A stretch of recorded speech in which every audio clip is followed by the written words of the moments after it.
এরপরে প্রশ্ন হলো, সিগারেট খেলে 40 দিন নামাজ রোজা কবুল হয় না, এটা কি হাদিস দ্বারা প্রমাণিত?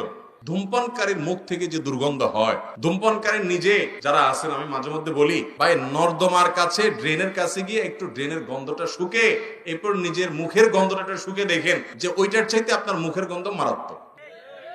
আমি একবার ঢাকার এক হাসপাতালের মসজিদের পাশে সালাত আদায় করতে দাঁড়াইছি, আমার পাশে একজন দাঁড়াইছে, তার শরীর থেকে যেই গন্ধ, আমি চিন্তা করলাম এই লোকটাকে কিছু একটা বলা দরকার, কিন্তু বললে মাইদ্যেরও খাওয়ার ভয় আছে।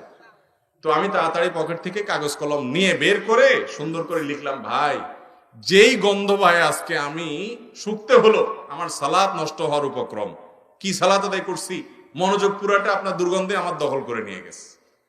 তো আল্লাহর রাস্তায় আল্লাহকে ভয় করেন, এটা আর করেন না। এটা লিখে কাগজটা আমি সাইডে রেখে, সে সালাতের মধ্যে আছে এই অবস্থা, আমি তার সামনে রেখে আইজো দৌড় কাইলো দৌড়, যে আমার দরকার হলো তার নাসিহা করা, মাইদ্যর খাওয়ার তো দরকার নেই।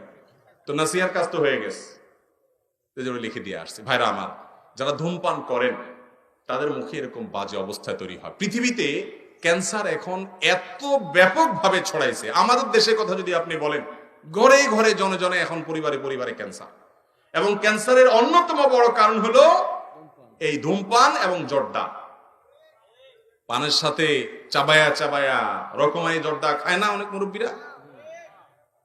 ইবনে মাজার একটি বর্ণনা আছে, সেটি হলো, যদি কেউ মাদক সেবন করে, মাদক গ্রহণ করে এবং এর ফলশ্রুতিতে সে নেশাগ্রস্ত হয়ে যায়, 40 দিন যাবত তার সালাত কবুল হবে না, ইবাদত কবুল হবে না।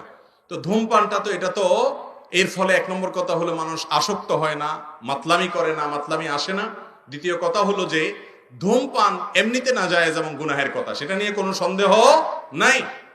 কিন্তু এটা এরকম না যে এটাকে মাদকের মধ্যে ফেলা যায়, এবং এর কারণে আসকারা হাদিসে আসছে, শুধুমাত্র শারিবাল খামর না, মানে শারিবাল খামর বা আসকারা, পদ পান করলো এবং নেশাগ্রস্ত হয়ে গেল, তার 40 দিন ইবাদত কবুল হবে না। অতএব ধূমপানকারীর জন্য এটা প্রযোজ্য না, কিন্তু এর মানে এই না যে ধূমপান করা জায়েজ কাজ বা গুনাহ হবে না।